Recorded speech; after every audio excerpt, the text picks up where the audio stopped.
Hello, how are you guys doing? Welcome back. Today we're going to be continuing chapter 2 of Hope for the Flowers by Trina Paulus. So last time, Stripe went into the pile, right? Chapter 2. The first moments on the pile were a shock.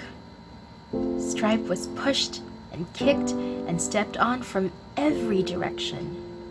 It was climb or be climbed. Stripe climbed. No more fellow caterpillars in Stripe's pile.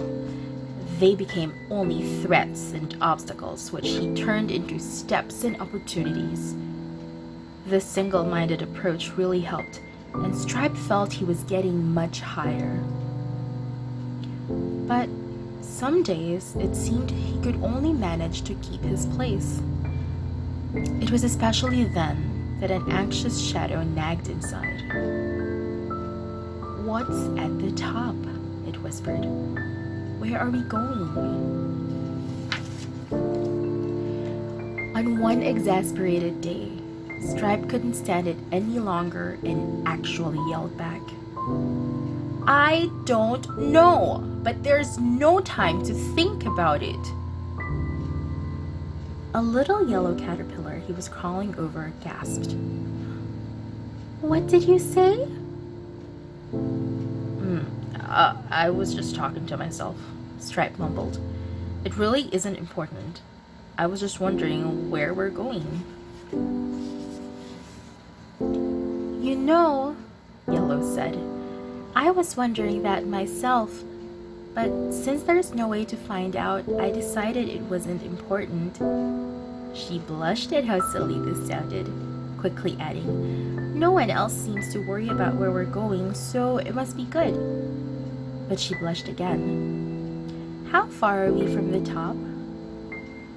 Stripe answered gravely, "Since we're not at the bottom and not at the top, we must be in the middle."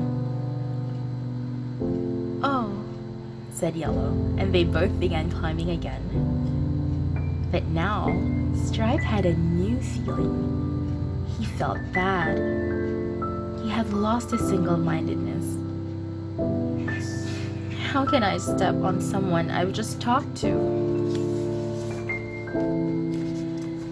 Stripe avoided Yellow as much as possible, but one day, there she was, blocking the only way up. "Well, I guess it's you or me," he said, and stepped squarely on her head. Something in the way Yellow looked at him made him feel just awful about himself. Like, no matter what is up there, it just isn't worth it. Stripe crawled off Yellow and whispered, "I'm sorry." And Yellow began to cry.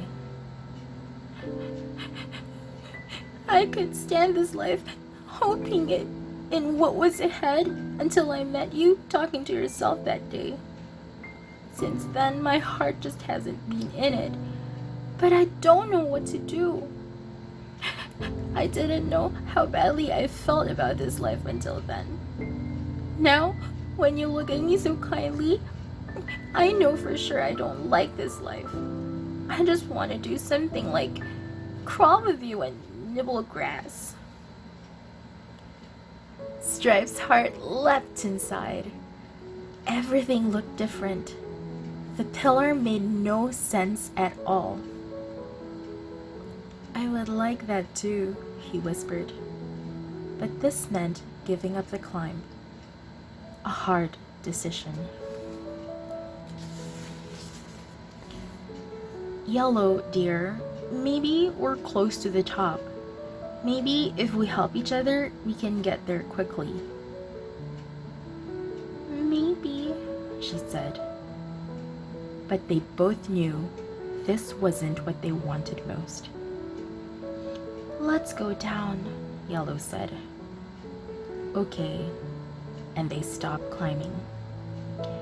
They clung to each other as masses of caterpillars crawled over them. The air was terrible, but they were happy with each other and made a big ball so nobody could step on their eyes and stomachs. They did nothing at all for what seemed like a long time. Suddenly, they didn't feel anything crawling over them. They unrolled and opened their eyes. They were at the side of the caterpillar pillar. "Hi, Stripe," said Yellow. "Hi, Yellow," said Stripe. And they crawled off into some fresh green grass to eat and take a nap. Just before they fell asleep, Stripe hugged Yellow. "Being together like this is sure different from being crushed in that crowd." "It sure is," she smiled and closed her eyes.